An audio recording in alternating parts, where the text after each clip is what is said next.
Lord, you have rescued me from one of the poorest families.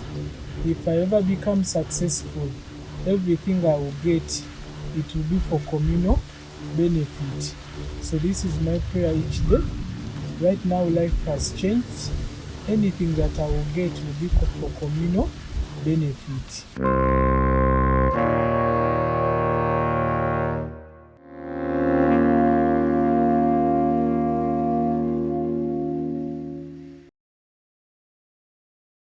My name is Wamwena Bosco, and I was born in the eastern part of Uganda, in a district called Butaleja.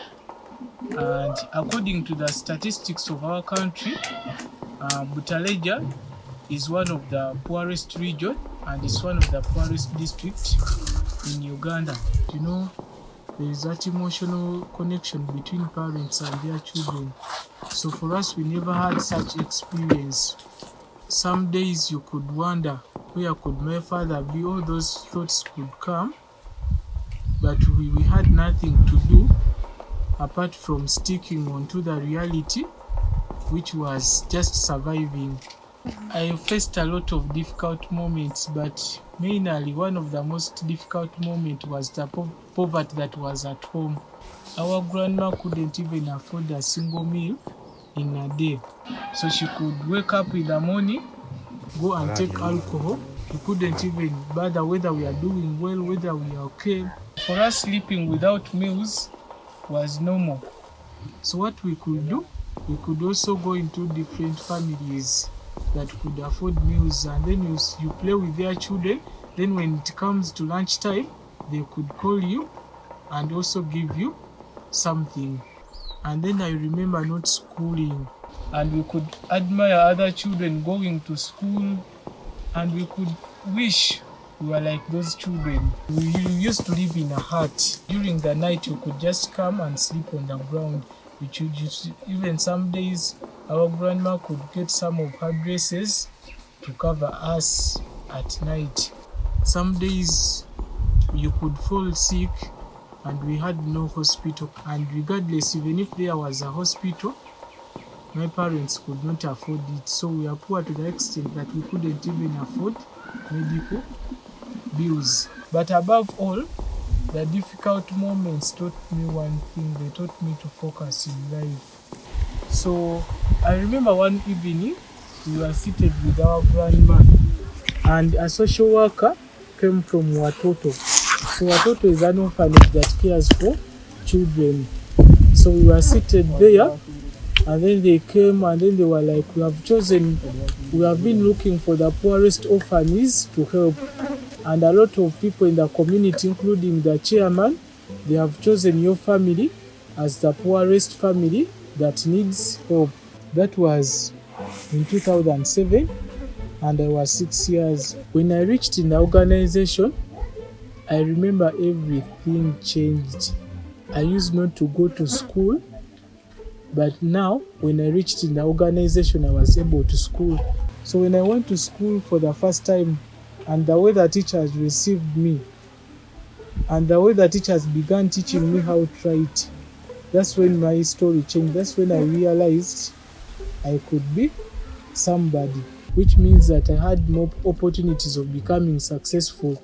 You know, education can be the key to successful life. And I remember I started excelling in school, and I could perform very, very, very well. And I could always be at the top of the class from a young age.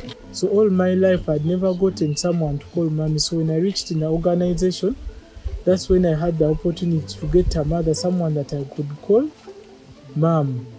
And then that's when I had the opportunity to have 3 meals a day. And I remember I could have breakfast before going to school. And I remember before I could not afford food. And I'm forever grateful for Watoto Child Care Ministries. So it played a profound impact. I remember as a little kid, when the first day I entered into class, I told God, and I made a promise to God, if I ever become successful, everything I will get, it will be for communal benefit. So this is my prayer each day. Right now life has changed. Anything that I will get will be for communal benefits. I became one of the football stars and I loved the games. So being on the pitch, being a footballer, being on the school team, it always reminded me of the opportunities I had ahead, of the opportunities of becoming a great soccer player. So most of the challenges that I faced were of language barrier. Remember, I had grown up from a different environment and I met different people. If I could go a week without having anything to eat apart from eating leftovers, maybe getting something to drink from neighbors, which means I could handle other challenges. So what inspired me to start up a foundation was the promise I made to my God. So as I grew up, I had this idea, I had this great dream of starting up a charity foundation that would help other children. So I could tell my brother, right now we have food, right now we have a good life. Why don't we help those that need something? So we started up helping those, and I remember me and my brother, we could collect old clothes and help those children that needed the clothes. So when I moved to grade 8, that's senior 1, I had the opportunity to join one of the local clubs here. I first joined Excel Soccer Academy, and I remember we could train every day, so they could give us some transport allowance, some money, so I could save my money and help the children that needed school fees. During Christmas, I could go and buy cake, I could go and buy some drinks and support them. So when COVID came in, a lot of families went through a lot, and I remember I could go and visit them, having nothing, these children crying, and I told God, I need to start up something that I promised you. Lord, I need to start up a charity foundation.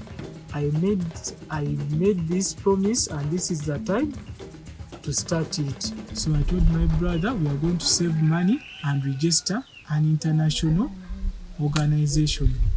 At first it was not easy because we didn't have support. So we started putting everything that we are doing on social media. We started letting know of the world what WB8 is all about. I have a team of fellow students that were inspired by my story. Most of them were like, since most of us were growing up in an organization, we also have the same vision, like we also want to support you. So all other children started giving me money. Some of them would give me donations. Some of them would give me their old clothes so that I could donate. So as time went by, in 2023, we made the first steps of registering it as an international organization. So WB8 Charity Foundation is an international organization that helps to provide a platform to the broken, poor children, poor families, hurting, helpless, anyone that is in poverty. We extend the hand of help to them. The vision of WB8 Charity Foundation is to inspire underprivileged families and underprivileged children to live with hope and achieve success in life. We provide a platform to these children in so many ways. We support them in terms of education, then we also support them in terms of talent, skilling them, then we also support them in terms of business skilling, so that they can be somebody one day. So when they become successful, they can also be able to go back to their environment and help other children. So I want to create that cycle. We stand on 4 pillars. One of them is Jesus' love and compassion. This is where we go for outreaches and we provide a platform to them, donating to them. Then education-wise, pay school fees, support them. Then sports-wise, we have a sports academy, WB8 Soccer Academy. Then we also have business-wise. We equip those ones. And then we also equip the mothers so that they can sustain their children. Some of the positive stories and the positive achievements and the success we have seen as a result of our foundation are very many. First of all, right now we have a residential area It's called WB80 Soccer Academy. This is a residential house that provides accommodation to underprivileged children that have dreams of becoming a soccer players. So this is the area whereby the children come and stay in our home. So they access education, they access proper meals, and then they access character lessons. So right now we have 15 children in the WB8 Home of Dreams Academy. So these children have 100% scholarship. So the 100% scholarship includes them having everything they need to make it in life. So currently we have 38 children that we support from home. So these 38 children are the ones we support with giving them scholastic material. And then the other thing, we have a staff of 12 workers. So these 12 workers are currently working with the organization, and that is something we bless the Lord for. Then the other thing we achieved was the Christmas Extra. So during Christmas Extra is the time when we go and we bless underprivileged families around us. We have achieved a lot, opening up the girls program. We have achieved a lot, and a lot is coming. One of the greatest challenges I face running WB8 Charity Foundation is there are times when we reach a point when we don't have enough funds to sustain our program. So if we could get some people to support us, if we could get more sponsors to come on the board, if we could get more donors, then we shall be able to overcome that challenge. So currently, in terms of transportation, we face a lot of challenges. Transporting all the workers to the field, transporting all the children to school, transporting all the children to the matches. So it's somehow challenging. Then the other challenge we are facing is the limited space for carrying out our activities. Right now we rent a smaller place, but we want our activities to be carried out on a larger scale, to be able to carry our activities effectively. So we need space. That's the other challenge. So our long-term goal is to create WB80 complex. So WB80 complex is going to be a project that will have everything. So this is a project that will sit on a larger piece of land, whereby we shall have our only school, we shall have both primary and secondary school, then we shall have 8 pitches on that same area, then we shall have dormitory for both boys and girls, then we shall have volunteers offices, then we shall have hotels, then we shall have a kitchen, a hospital, then we shall also have a swimming pool, a conference hall, then we shall also have a gym, then we shall also have a chapel area. So that's our long-term goal, to create a complex that will provide a good life for these children, and an environment whereby they will have everything they will need. We want to partner with different clubs so that when our children turn 16, 18, they can travel to those clubs for their professional level.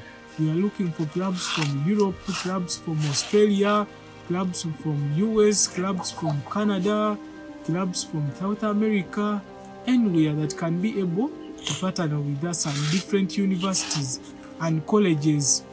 And then we are looking for schools where we can do the exchange program, whereby they can be sending us their players and coaches, and we also send our players. And we're also looking forward to getting involved in the international tournaments for our children to get exposure.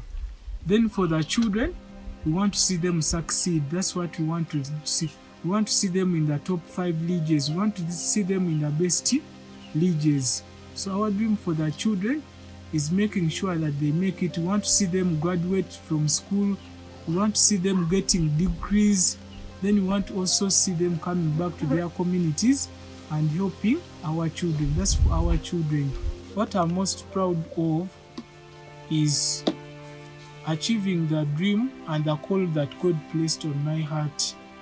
You know, growing up as an orphan and growing up in poverty, life taught me that everything you get, you should use it to help another person. Every time you have the opportunity to help a human being, you can go ahead and help them. So being able to help these children in WBH Charity Foundation, that alone makes me proud. Seeing these children waking up each morning, having a dream of being doctors, being lawyers, waking up in the morning with such dreams, it melts my heart with joy. If God used someone to rescue me, He's the same God that He will use someone else to help these children. So that alone keeps me motivated. The advice I would give to young people that experience the challenges I experienced or that are going through the life that I went through is not to give up on life. If you're going through a lot of challenges, focus on God. This is the time when you're supposed to seek God. This is the time when you're supposed to turn to God. You know, when you turn to God and you let Him, God, here I am, use me. If I made a promise to God at the age of 6, that if I become successful, I will start up a ministry that will help other children. Lord, if I become successful, I will start up an organization that will help other children. Right now, I'm living that dream. So that alone reminds me that if you make a promise to yourself and you focus, you can achieve anything. Know that when you trust God and you work hard, anything is possible. Right now, I'm in my final year at campus and I've been pursuing a course in human nutrition and clinical dietetics. In November, I'm graduating as a nutritionist. I'm grateful for everyone that has walked this journey with me. To all my sponsors, may the Lord bless you. And this is my time to give back, and this is my time to bless other children. I'm running ministry by God's grace. I'm running an organization by God's grace. So that proves to other young children, if a young boy that grew up with dreams, if a young boy that had nothing, running at international organization right now, which means you can also be someone when you focus.